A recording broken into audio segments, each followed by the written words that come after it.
Hi everybody! In Chapter 4 in Human Sexuality, we're really going to get down to business learning about our sexual responses. You may remember in Chapter 1 we talked about some of the research in sexuality, and we talked about Masters and Johnson. They were really famous for being the first researchers who observed sex acts in both men and women. They observed single sex acts like masturbation, coupled sex acts, and they recorded physiological responses. You may have actually seen some of this work popularized in the Showtime TV show Masters of Sex. If you have Showtime, check it out. It's very interesting. So, in this chapter, we're going to focus on the human sexual responses for males and for females. There are a lot of similarities, but there are some differences, and those differences are important. So, for example, women are capable of having multiple orgasms in quick succession. What causes this? What does it feel like? If you want to have multiple orgasms, how can you promote it? We're going to talk about this.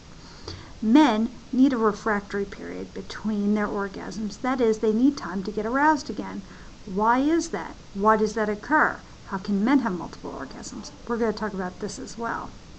In addition, we're also going to talk about some other aspects of the human sexual responses that include desire, arousal, and other factors that might make somebody more or less inclined to have sex. These weren't originally addressed by Masters and Johnson, so we'll look at them here. Lastly, we're going to look at some of the mysteries of the human sexual responses. It's still debatable whether women actually have a G-spot inside their vagina that's a sensitive spot for orgasm.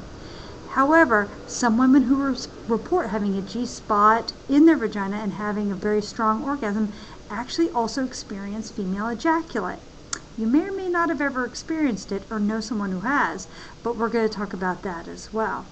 There are many other mysteries of the human sexual response that we're going to talk about in this chapter, so make sure you stay tuned. I look forward to seeing you soon. Bye.